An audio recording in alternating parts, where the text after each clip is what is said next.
Okay.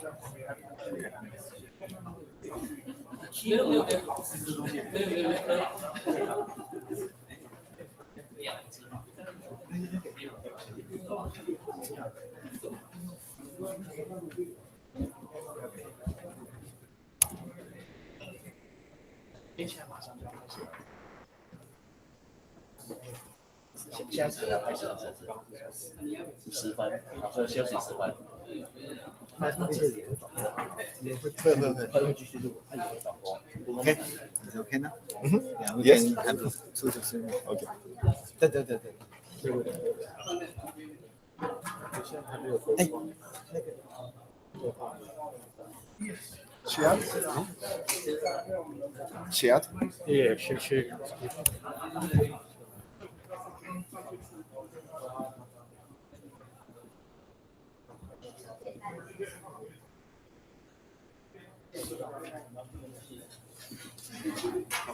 Okay. Thank you.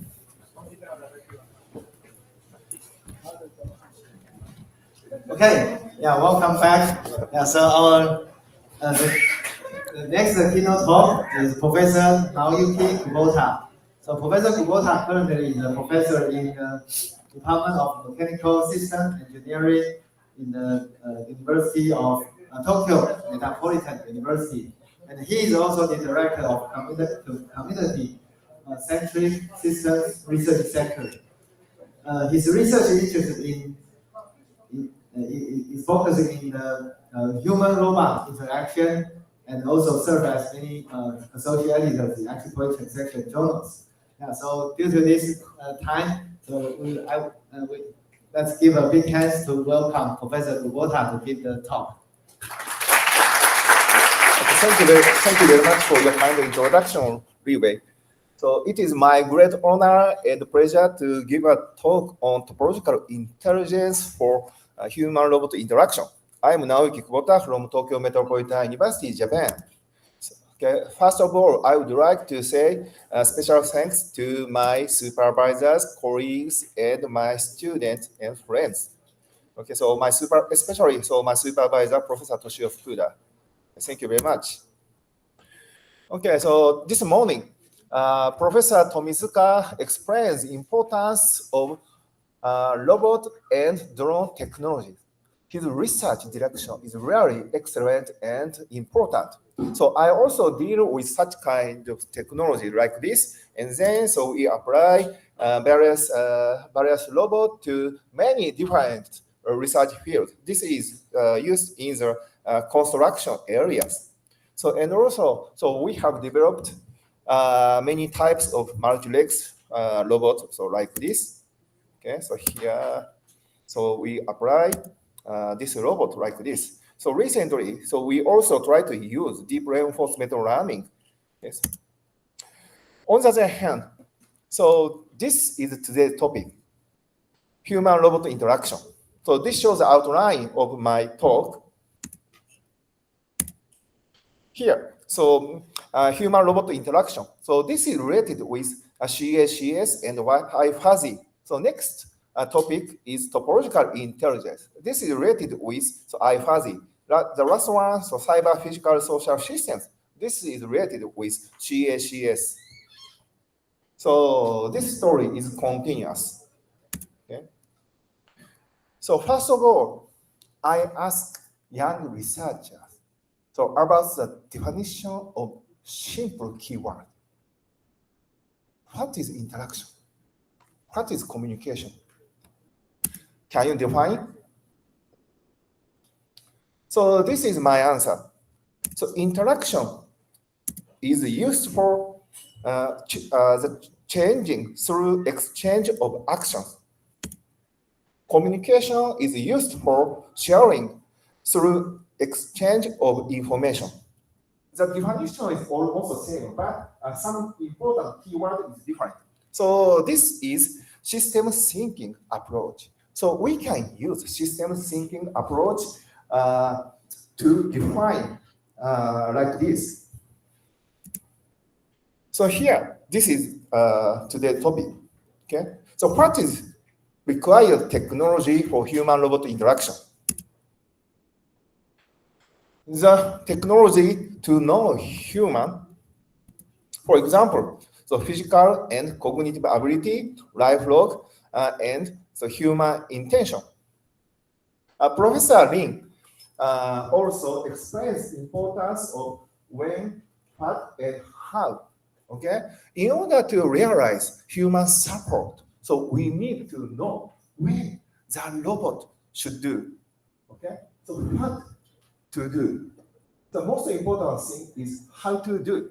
Okay, so and then so in this slide, so we need to support humans by using wearable robots, robot partners, and ambient robot. Please don't forget the most important thing to discuss human-robot interaction. Risk assessment. Risk assessment is really important to use robot in our daily life. So I will explain this kind of technologies one by one in my talk. So first, so I will explain my previous works. So I have developed many different types of humanoid robots. Unfortunately, so Professor Yusuke Nojima is not here, but this work done with Professor Nojima almost 20 years ago. So in this example, so we try to estimate human preferable behavior. We propose multiple fuzzy set value function, and also in order to generate human preferable behaviors, we propose interactive genetic algorithm method. So these two methods are coupling each other. So we need to evaluate, so we have to use some kind of trajectory, okay? And so in this way, so this kind of research is really difficult. So we have done this kind of idea 20 years ago. So this is related to the topic, risk assessment for human-robot interaction. Okay, so we have also developed many different types of communication robot.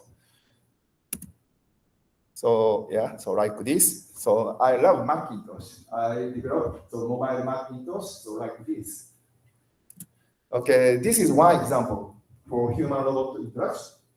So in this example, so almost 20 years ago, we started the study on human-robot co-learning by using toys and surrounding daily items. So in this example, so children teach Japanese and learn English from the robot. So in case of robot, so robots teach English through the interaction from the person and so learn Japanese. So in this way, so we can realize co-learning and encourage it together. So and also for the human-robot interaction, we need emotional estimation. So this is one example. So we applied bidirectional memory based on spiking neural network, and then we obtain the fuzzy set value function to memorize the feeling state. So in its environment. Oh, I'm happy here in the living room. So I'm very sad in the narrow area or something. Actually, individual emotional state is related with different space. So and then we try to use this kind of method. The robot can share emotional experience with people. So this is also done by 20 years ago. So after that, so we try to use AI technology, and I'm collaborating with Professor Chan-Xin Lee for the co-learning of robot and person. Yes. Okay. So I skip the detail. Okay. So this is final example of my previous research. So I applied human-robot interaction to the children with developmental disability. So actually, ASD children cannot wait. So ASD children, so if he or she want to shout, so he or she start shouting.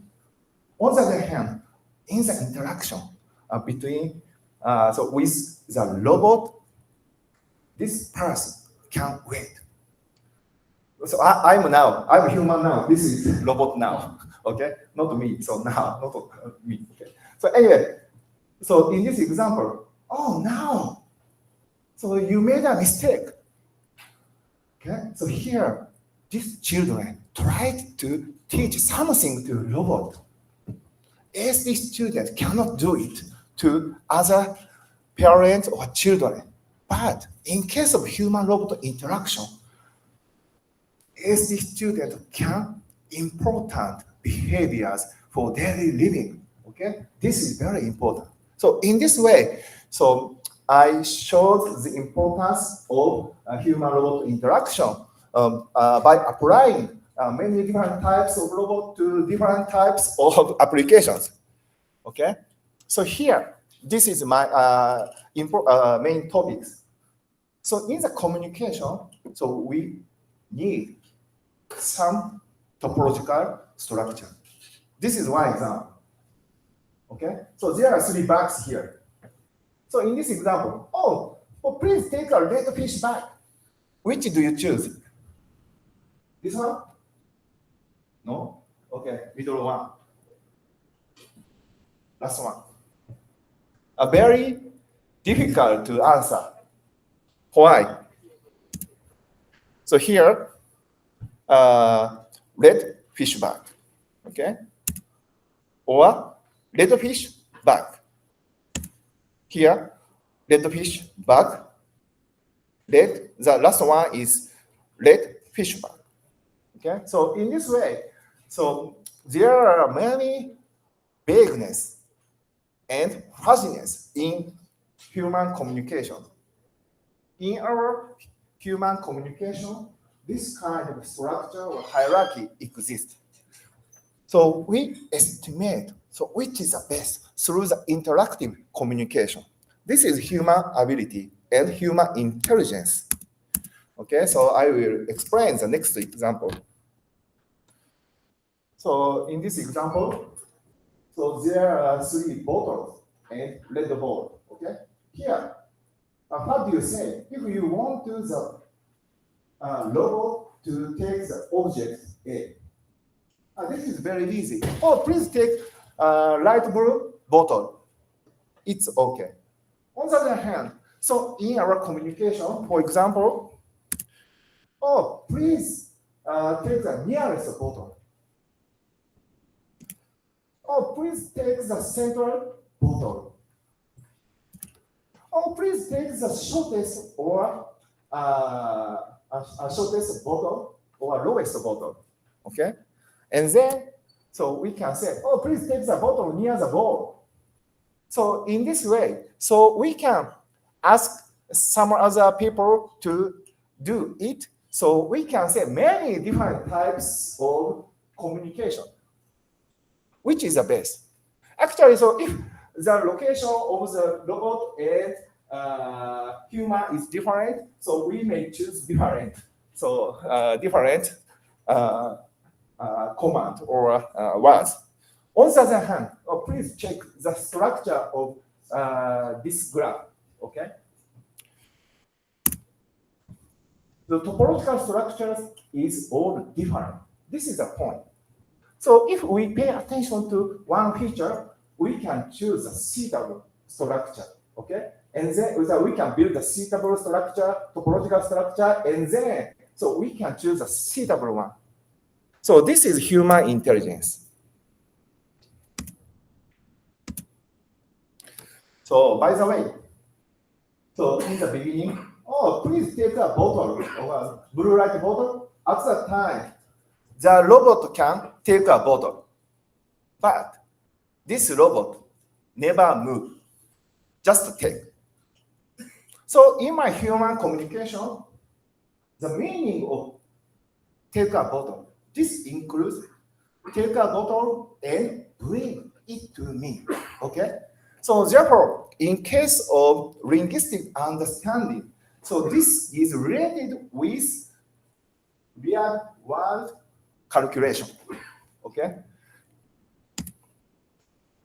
And then, I started this kind of research for human-robot interaction and human-robot communication. So I always discuss this example. Therefore, some of you know this example, but please consider this one, okay? So in order to discuss human intelligence, I would like to show this example. Okay, so here, draw two lines to divide this data point. How can you draw two lines? So this is my answer. Do you agree with me? Okay, so how about this? Draw one line to divide this data point. One line. How do you draw? Okay, so this is my answer. These are obvious, but do you think current AI can do it? Of course, a current AI can do it, but it's a little difficult. Why? Okay, so here in the left example, okay, we pay attention to the closeness of data distribution, but we ignore color information. Okay. On the other hand, here we pay attention to the color distribution. So in this example, we may almost ignore the data distribution. So here we can discuss the definition of information. So Bateson, he is very famous philosopher and scientist. So he defines information as a difference which makes a difference. So according to this definition, I use this definition, okay? A physical difference, which makes a perceptual difference. In this example, we can choose suitable features from the input space. This is human ability, okay? Now, I will explain the basic concept of clustering or classification, okay? So here, there are data distribution, like this.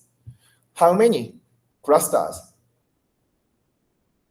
It's easy. So we can conduct clustering like this with 3 clusters. So in this example, we solve this kind of evaluation function. So distance, the input is V, W is the center of each cluster. So we try to minimize the sum of distance between the data and its related clusters center, okay? So here, 3 clusters.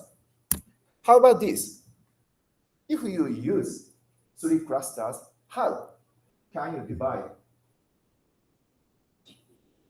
Yeah, this is difficult. Okay, so this is my answer.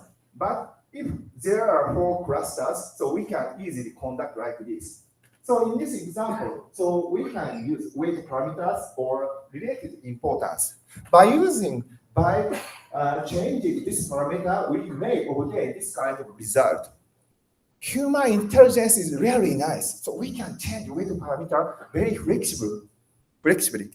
Okay, so in this example, in the left example, we ignore the color information. Weight parameter is here. In the right example, if we use 0 to x and y, we never draw the line. Therefore, we need some data, some importance of x and y. Therefore, we use epsilon here. As a result, we may obtain this kind of result. Okay, if you use clustering method with all one, okay, parameters with parameter all one, we never solve these problems.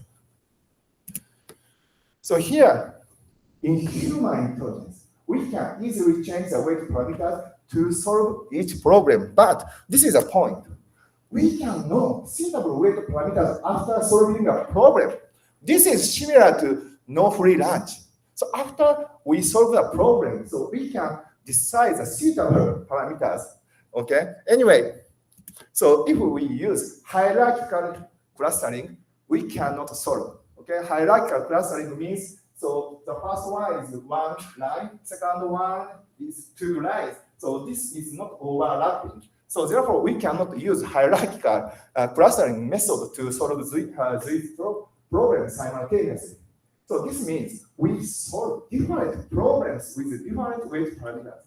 These two are different problems. It's a point. Okay. So now, I move on the importance of topological mapping. So here, there are three clusters. So as I explained, so like this. Okay. So if we add two more data like this, how can you do clustering? Okay, difficult to divide. So in this example, we try to use node and edge like this. So we can extract some features of data distribution by using a set of node and edge. Okay, so this is topological clustering. So this is very interesting.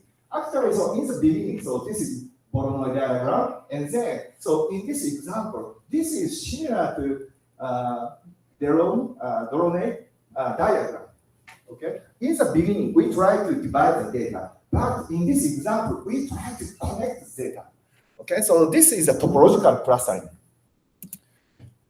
So here, in order to evaluate the preciseness of clustering, so we need to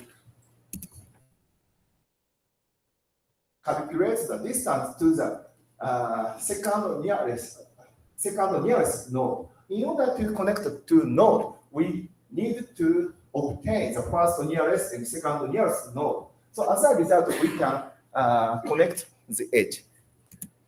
Okay. So now, I explain the aim of topological mapping. So which is the best? Okay, this is also difficult to answer. The aim of these three approaches are different. So this is global topological structure extraction, and then this is topological clustering. The last one is hierarchical structure, included in this topology. Okay, so maybe you know the aim of topological mapping is dimensionality reduction. So this is the original law. So we can apply self-organizing map to realize dimensionality reduction. On the other hand, so we can conduct feature extraction by using this approach. So today's topic is this one.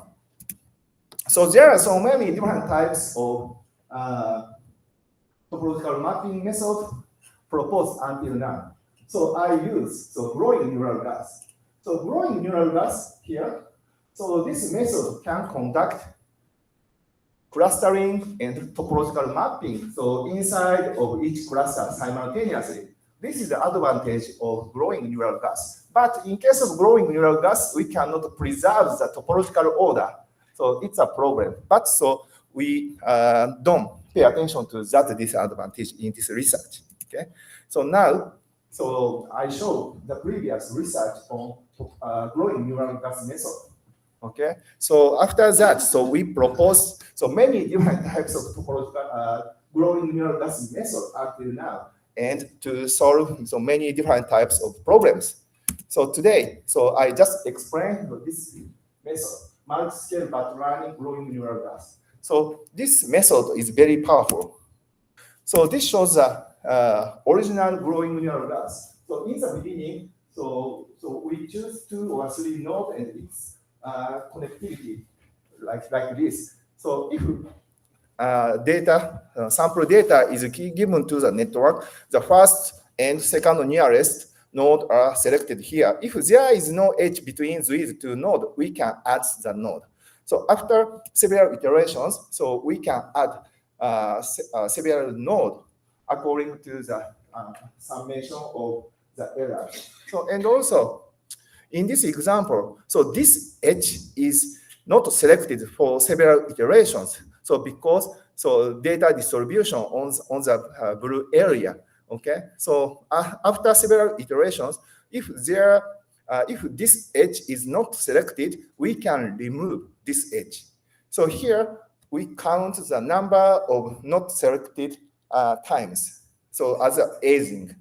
So in this way, so we can obtain this kind of clustering result so with topological mapping. So in order to improve the performance of growing neural gas, we propose large-scale batch learning method. Okay, I skip the detail, but so important thing. So I will explain two important things. So one is how to add a node.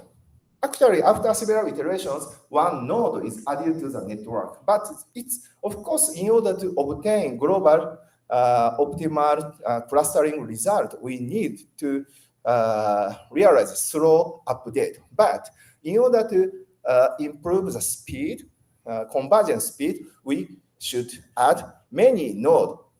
So one by one. So here, so we use add if silent. So for example here, so in the beginning, so the nearest node, okay, so this is a given data. If this given data is far away from the nearest node, we add, so this one. In the second phase, so we calculate the nearest and the second nearest node. If the distance to these two nodes is large, we add this one. So after growing, so this network, so we try to use three node calculation. Why? So actually, so please look at the upper left figure.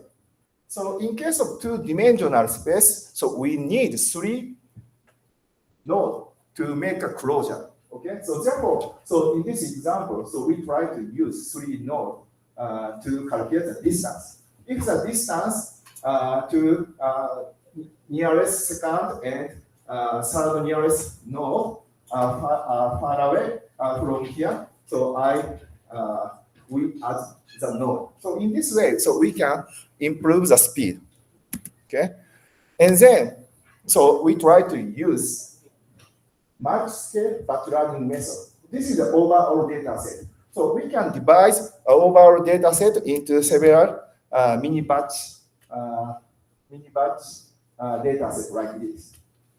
So here, in the beginning, so we try to use the first one, first small mini batch data set, and then after that, so we add several nodes according to the error, and then so if we obtain enough number of nodes, so we move to the second, third, fourth phase, and finally, so in order to optimize the edge connectivity, we use the full data. Okay, so this is a minimum case. So first one, second one, third one, and the fourth one. Okay, so before that, so we obtain a suitable number of nodes, and then in the final stage, so we optimize the connectivity. Oh, please calculate the number of data samples. This is a point. The number of data is just D. So this data sample is less than twice of all data. Okay, this is a point. If you use K-means algorithm, how many times, how many iterations do you need? 5 iterations, 6 iterations, maybe more. Okay. On the other hand, in this method, we just use twice of data length. Of course, if the number of data is very huge, so we can skip so much. We don't need to use all data. So like a point cloud or so color image. At that time, RGB data. At that time, we don't need to use all data. Okay. So this is a comparison result. We just use twice of full data sampling. So this is our method. So we can obtain good clustering result comparing with other methods. So this shows the learning process. And then we applied this method to dynamic data. Okay. So in this example, so data distribution is moving over time like this. So this method can trace the change of data set. In this example, data is not overlapping. But so this method can trace this dynamic data. So okay, this shows a multi-layer approach. Okay, I skip this one. So in this way, so we can obtain topological structure from the data set. Topological intelligence. So have to use topological structure. Okay. So topological structure is used for inference, prediction, search, and planning.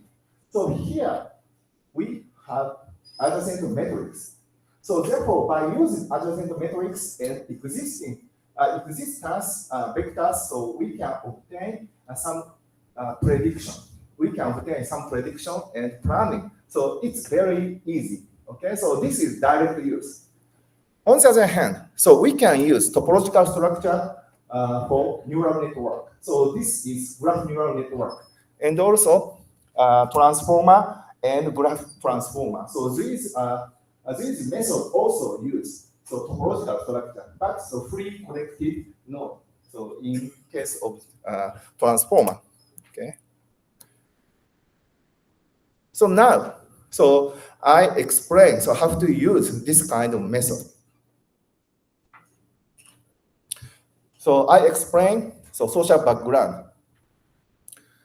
So digital twin is very important. So today, so I learned so how to use digital twin in the morning session.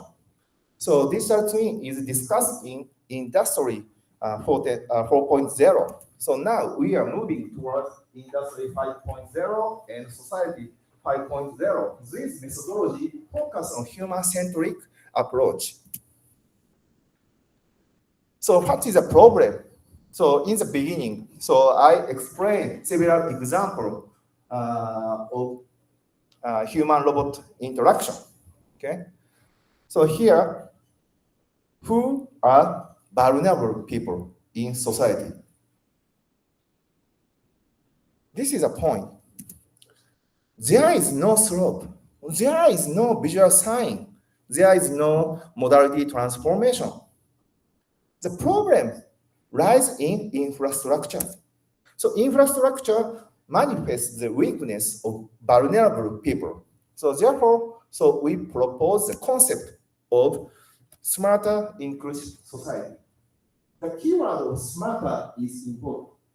Everybody should be smarter. Okay. So in this approach, so we try to use AI and robot. AI can support human cognitive ability, and robot can support human physical ability. So we try to realize this kind of society. This is our goal. So this shows the typical cyber physical systems. Okay. So digital twin is very important. But in order to use so human space or social space, so we need to consider the mental space and so human life log, human physical and cognitive ability. At that time, we have to deal with different spatiotemporal scales, different types of simulations, available data and unavailable data. This is the point. We don't always use all data. In case of unavailable data, we have to estimate its corresponding data.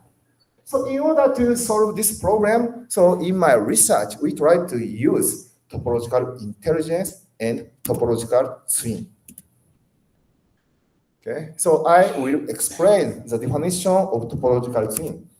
So topological twin is just extended from digital twin. Okay, so underline, please check underline. So if we don't, so here, the aim of topological twin is to extract topological structure hidden in the physical space and reproduce them in the cyberspace. So actually, so this is similar to digital twin. And then, so we try to use topological structure for the simulation and analysis of physical space in the cyberspace. So this is the aim of topological twin. In order to use topological twin, Okay, we have to solve this kind of problem. How can we use topological twin? So we need to use multi-scale approach, multi-scoping approach, micro meso, macro loop approach. So as you know, so macro loop, this is very famous approach, but we try to use mesoscopic approach explicitly to connect microscopic and macroscopic approaches. So I explain. So this shows a multiscopic simulation and analysis with topological intelligence. So in the middlescopic level, okay, so we can discuss interactive dynamics in the real world ongoing situations, okay? So in order to realize human-robot interaction, so we need to estimate human physical ability. So here in this example, we estimate human muscle activation level in the microscopic level, okay? On the other hand, to realize high-quality interaction with the robot, we need to know human intention, okay? In order to know human intention, we need some microscopic knowledge or AI simulation. So in this way, so we need to use three layers approach. Of course, so we can choose one layer and higher layer and lower layer. So you can choose freely 3 layers, but so we need to use 3 layers explicitly. This is the point. So in the bottom line, so this is topological thing. So we can obtain action map. Action map is movable range. Movable range is represented by topological map. And then by using the node transition, so we can generate the suitable trajectory and human movement estimation. Okay. On the other hand, so perception map. So we can extract some topological features from real world by using point cloud or visual information. Okay. So this is macroscopic topology. So we can use the knowledge. So knowledge graph or the plan or schedule. This is sometimes it's a derivative graph. So by using human intention, okay, human intention is based on intentional dynamics. So we can estimate current human intention, and then we can conduct a suitable human-robot interaction. So in this way, so we use topological twin like this. Okay, so I show several examples. I will finish 10 minutes more. Okay. So we apply this method to many different types of robots. The first one is mobility support robot. Okay, so here this shows the SLAM result, so map building result. So we can build this map on the cyberspace, and then we can conduct the simulation. Okay, so like this, and then we can calculate the risk. We can assess the risk of collision between human and robot. We can choose a suitable trajectory beforehand according to the human flows, current human flows. Okay. So in this way, in the mesoscopic level, we can evaluate the actual interaction, and then in the macroscopic level, we can discuss the possibility of future collision. Okay, so this is calculated by using metrics. This is simple, but I skip the detail. So anyway, by using adjacent metrics, we can predict future human behaviors, and we can set the target point of the robot or something. Okay. Okay, so this shows one example of personal mobility. So we can use multi-scale 3-dimensional maps, like this. Okay. So in the first layer, we just use trajectory. This is road map. In the macroscopic knowledge. So in the middle, in the middle layer, so mesoscopic level, we can discuss so how to avoid the collision with person or something.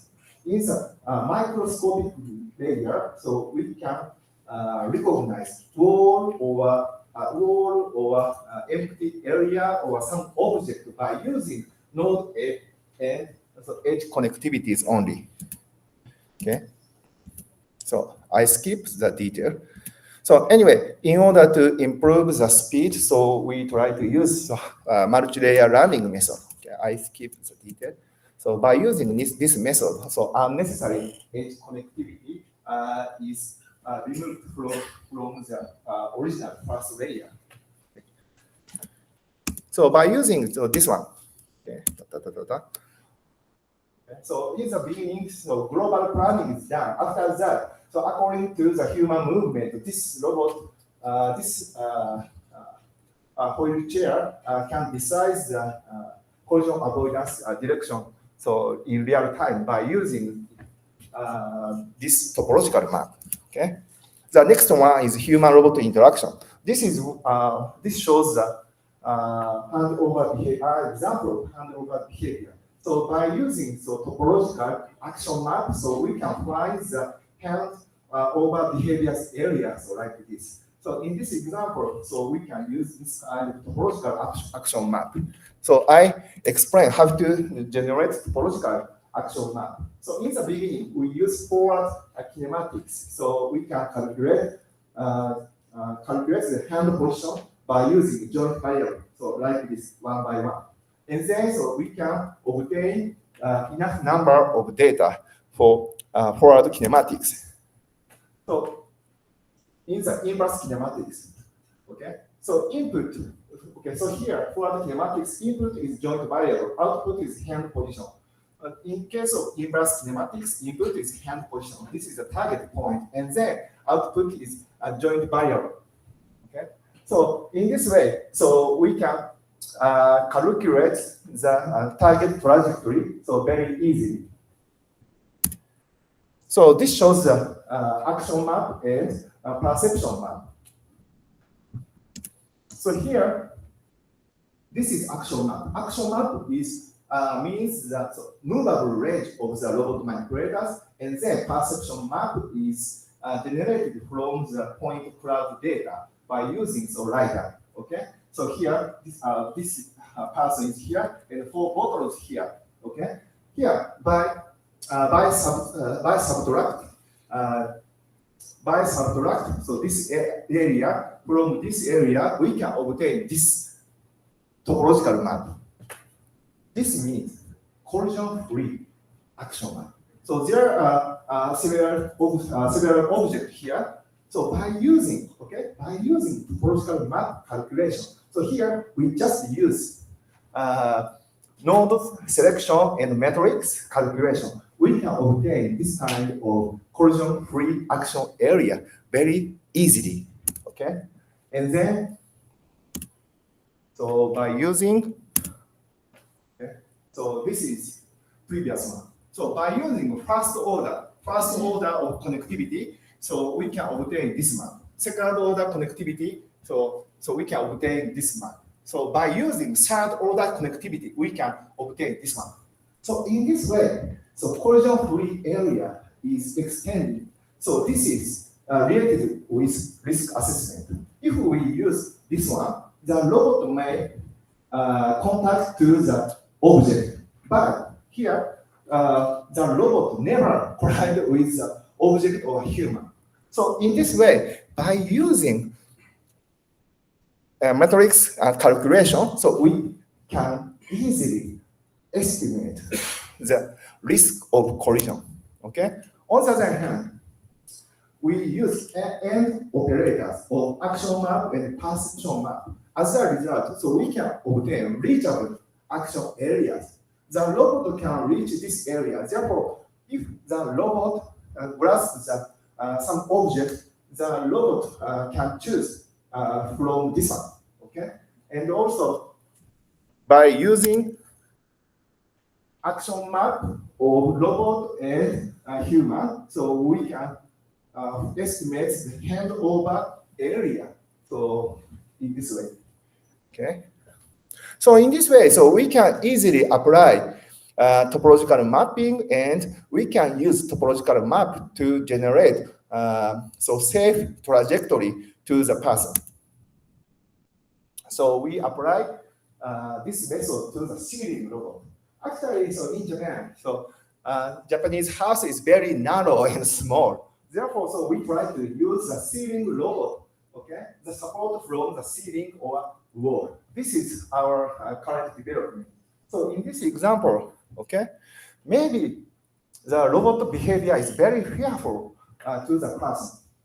So in this example, so we use intimate space or personal space, social space, and public space. So if personal space, if the robot enters the personal space, the robot should be slow.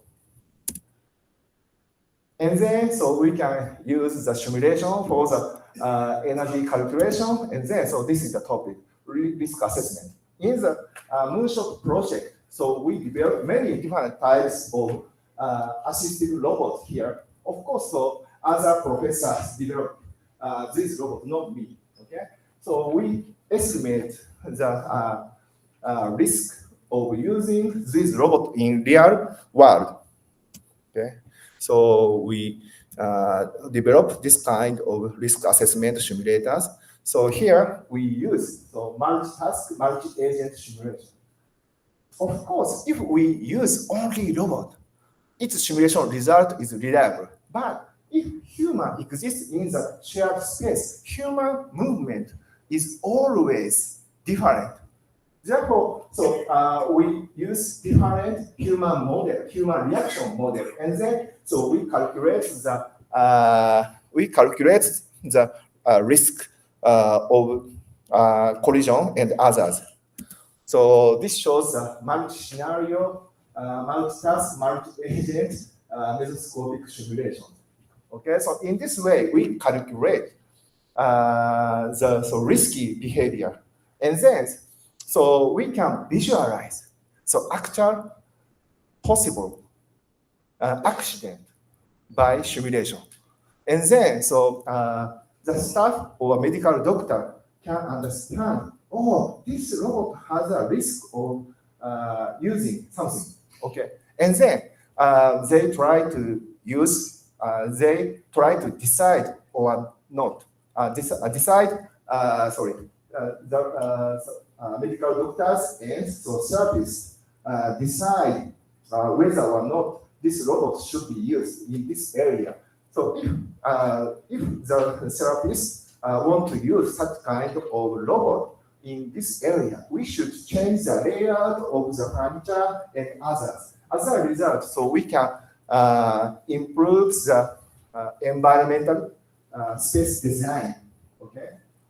So this is our research.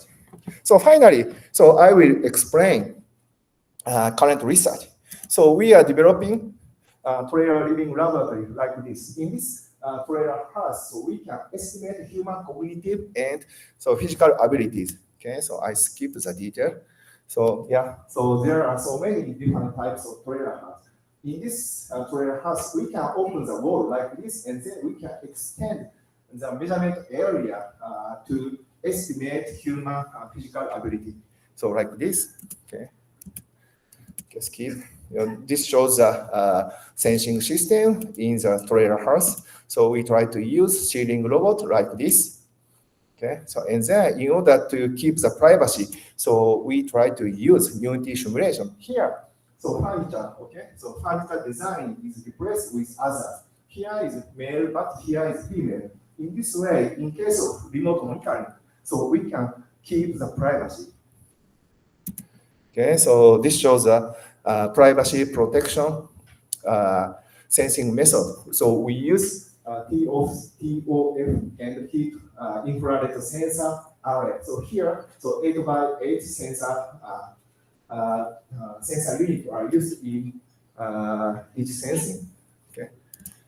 So we developed many different types of systems. Here, we estimate human muscle activation level by using so inverse dynamics calculation. Okay, so here, so we estimate human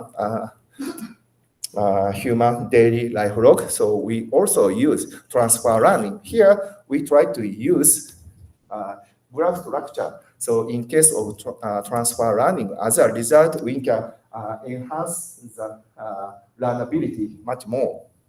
Okay, so skip. So, and also, so human hand skill is very important to estimate human physical skill, physical ability.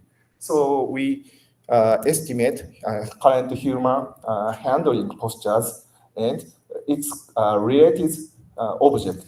So handling object here, we generate knowledge graph, and then we can store knowledge graph as a lifelog. If we store all RGB data, so we need 1 terabyte every day. It's a nonsense.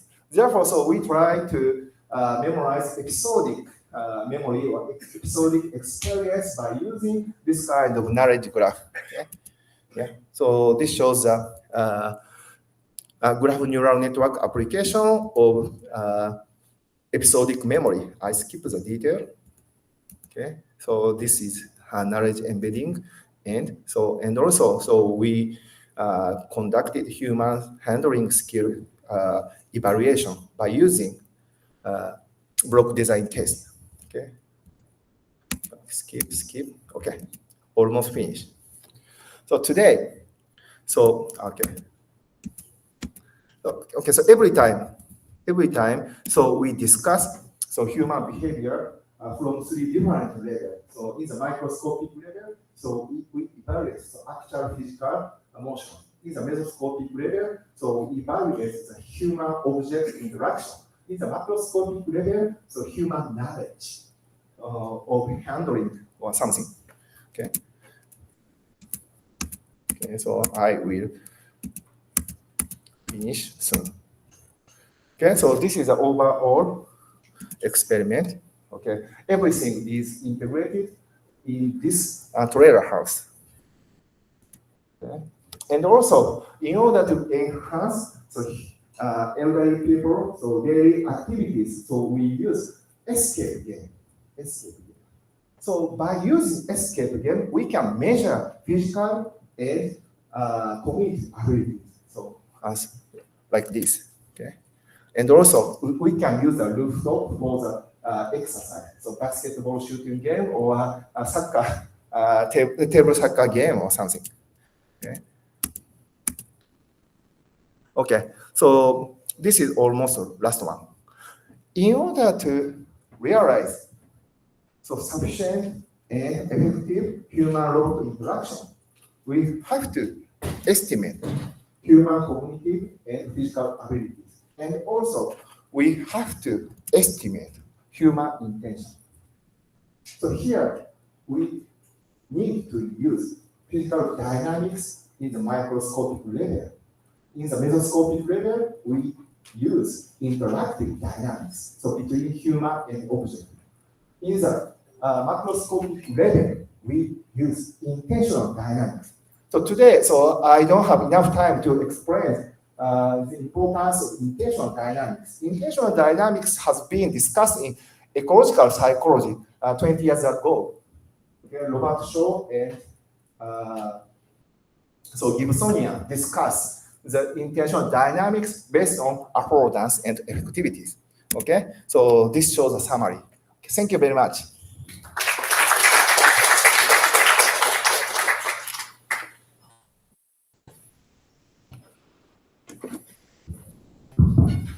Okay, thank you for your wonderful talk. Yeah, so due to time constraint, we can still open maybe one question to Professor Kubota.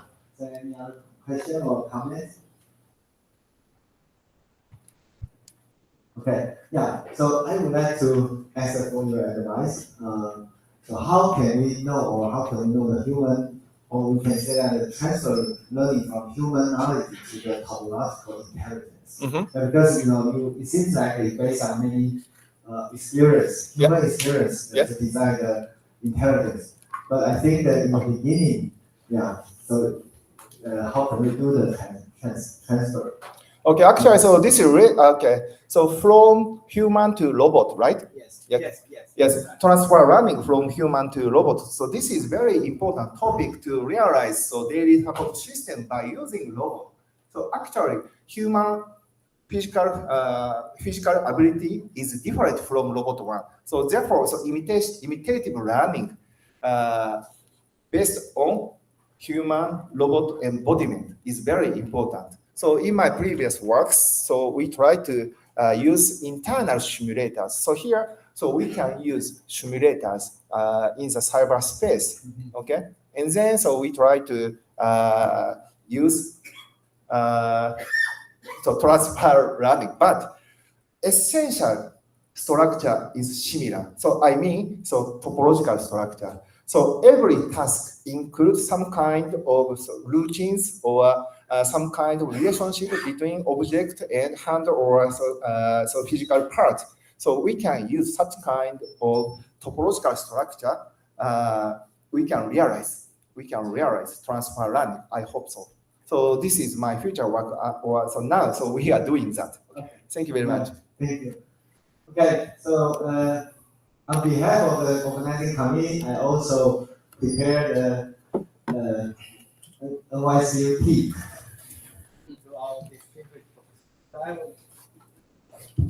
So I would like to invite our CSCS president, Professor Huang, to give the appreciation and the souvenir for our keynote speaker. And also invite Professor Zhenjin Li, who is the long-term collaborator with Professor Kubota. Thank you.